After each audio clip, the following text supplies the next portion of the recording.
DJ Holy Vogue. Yo! You're locked into Point 5 Creative Studios, where Africa's stories aren't just told, they're produced. News, politics, entertainment films that move the continent. We bring the truth, the fire, the creativity.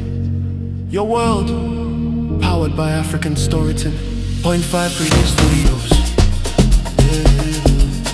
Point 5 Creative Studios. Point 5 Creative Studios. Point 5 Creative Studios. Point 5 Creative Studios. Greetings, good people. My name is DJ Oli and welcome to Point 5 Creative Studios. Chitubu cha content, chitubu chisingapo, chitubu chinonwane munhu wese, chitubu chakavenekwa chikawongororwa nana mazvikokota kunzi aiwaka. Chitubu ichi chine content iri healthy content, iri clean content, yakachena, yakakodzera kunge chikonsumwa nemunhu akaita kunge iwewe ndosaka uri paramba muzvara nhasi. So if it's your first time here, turn your subscribe button and the notification bell so that you don't miss out on any exciting content uploaded. Asi kana wanga wagara uri mugaro wepano, ndoda ngokutenda nekuita sei nekurumidza kubhadhara rent. Thank you very much for supporting Point 5 Creative Studios. Zvamanje manje ndiri kufamba nenyaya yaMadzibaba VeShanduko. Ndakambozvitaura I think few weeks ago. Ndikataura ndikati vanhu imimi munonyanyoda kusapota vanhu kana vachiita zvinhu vachiopoza hurumende, vachiita sei, vachimiramira. But musi wavanopinda mudambudziko panoshaya kana one. Inini I am a living testimony panapa. Ndakapwanyirwa ndikashaya mari yerendi and only the chosen few vakauya kuinbox kwangu vakanditumira mari, ndikakwanisa kubhadhara rendi, ndikakwanisa kugadzirisa motikari yangu nezvindapo. But patinenge takuzotaura kuti inini ndadecida kuti ndichiita zvakati kana ndichijoina musangano wakati kana ndichifamba ndakadai so. You the very same people vasina chavanobatsira nacho ndimunotanga kuenda paforefront kuti DJ Ole atengesa, DJ Ole apiwa mari. Kupiwa mari nani? Kutengesa ani? Uyezve nemari. Pane mashoko azotaurwa namukoma Hopewell chimwono. Mashoko echokwadi. Mashoko asina kubhabhadzirana. Mashoko ekuti vane pfungwa, vane maziso, vane mweya wekunzvera, vanongonzvera vachiona chokwadi. Nothing else but the truth. Bible rinotaura kuti know the truth and the truth will set you free. Ndisandapinda munyaya yangu zvizere ndoti kana une bhizimusi raunaro rauda kushambadzirwa ndibate, namba dzangu ndo dziri pascreen idzo.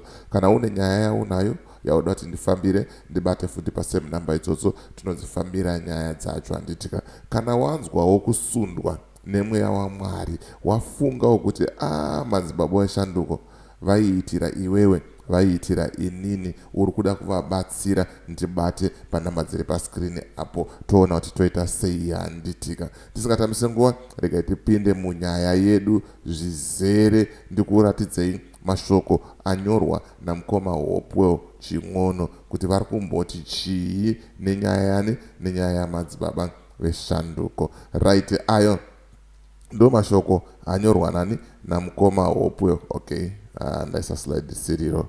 Sorry. Let me see if I can put the real one. This is the second slide, but visible. But not ndokuratidze SR2, but I'll start with this one so that nyacho ino make sense and the monzwisisa kwairi kubva nekwairi kuita sei nekwairi kuyenda. Anditika right, zviri kunzi chiko pana Madzibaba namukoma Hopewell chimwono mashoko avataura pamusoro paMadzibaba VeShanduko. Zviri kunzi namukoma Hopewell chimwono, Madzibaba VeShanduko has now been in prison for over 5 months, detained for an act that is allowed under the Constitution. Show me where your opposition leaders, besides Fadzai Mahere, have spoken about him in a campaign for his release. Show me a post where your opposition leaders, show me where your opposition leaders, besides Fadzai Mahere, has spoken about him in a campaign for his release.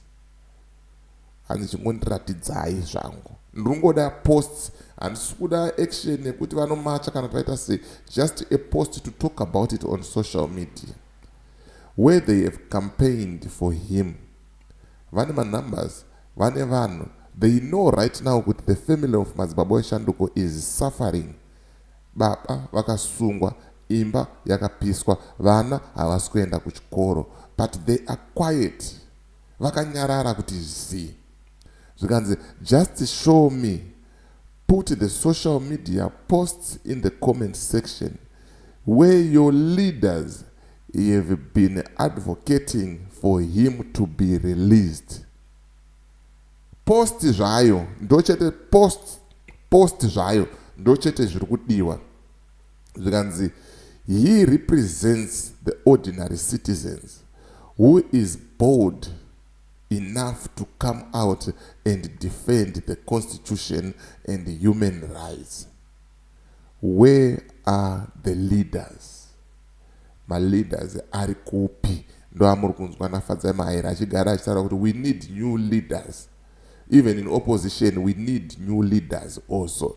Zvikanzi, this is the ordinary man you always say must not leave Zimbabwe, but must stay and fight. He stayed, he fought, he went into the streets, and now he is in jail. Maitaura Madzibaba VeShanduko musabude. Madzibaba VeShanduko irwai hondo iyi. Madzibaba VeShanduko muri kusunungura nyika. Vakaita zvese izvozvo. But right now he is in jail. What have you done iwewe as an ordinary person? Zvikanzi, show me where your opposition leaders are advocating for him or lead a campaign. Iri kuita kuti abuditswe, ariliswe Madzibaba VeShanduko. Parongoda a post. Hapasi kuda zvinhu zvakawanda. Hanzi just a post. Show me a post. One post. Ndo zvatiri kugara tichichema nazvo. Kuti vanhu vanorasirira vanhu. Vanhu vanosiya vanhu vachipinda muna taisireva. Zvikazonzi panapa namukoma Hopewell ching'ono achikondinya kumberi. Zvikanzi, ladies, if you are living with a man who is afraid to speak the truth about leaders that they support, you are living with Sisi Dori. Give him a dress. If you are living with a man who spends all his time on social media defending idiotic behavior, you are living with Sisi Dori. Give him a dress. Ladies, if you are living with a man who defends personalities instead of ideas, you are married to Sisi Dori. Give him a dress and take away the trousers.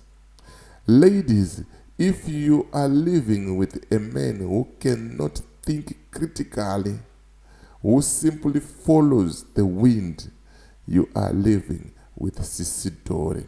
Give him a skirt. Real men speak the truth even when it is uncomfortable and costly.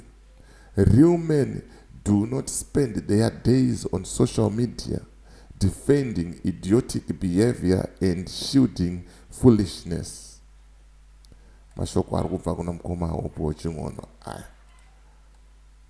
Mashoko arikubva kuna mukoma Hopewell ching'ono. Real men defend ideas, principles, and values, not personalities and political idols.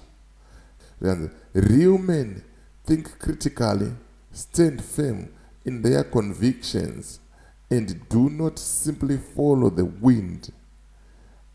Yeah. Hanzi havangoende nemhepo, kwaenda mhepo ndoko ari kuenda. Yeah, pakaipa. Mubvunzo uri kuyakanzi, are you living with a real man or Sisi Dori? Right, ndo mashoko ari kutaurwa namukoma Hopewell ching'ono aya. amene kuti iwe unomaonawo sei. Ndakataura ndikati gore rino, gore 2026 tinofanira kuonera, tinofanira kufunga, tinofanira kusvinura. Right now Madzibaba VeShanduko has been arrested for almost 5 months. Hanzi vari kutadza kungotaura zvavo nezvazvo in an ordinary post, not saying anything treasonous, not encouraging citizens to commit any crimes, but just to talk about it. Vari kutadza. Those people, they've got millions followers who follow them. The opposition leaders, including Advocate Nelson Chamisa.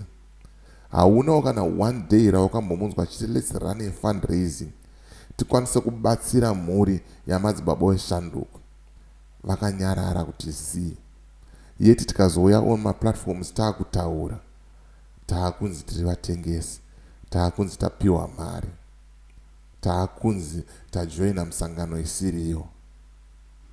This time 2026, ameno zvako ukabvuma kuitiswa, ameno zvako ukapembedzwa in the name of kuti hanzi revolution, tiri kufira nyika yedu, tiri kuitira nyika yedu, unosara wopinda mujeri, vamwe vari panze. And make sure kuti kana vasara panze vacho havatozombofa vakakurangarira kana kuti vakaita sei vakakuremember kuti uriko uyezve waibatira basa nyika yeZimbabwe. Look at how Mdaragesa died. Ari kuexile, atiza, yeti vamwe vake vaifanira kumusupporta, they were nowhere to be found.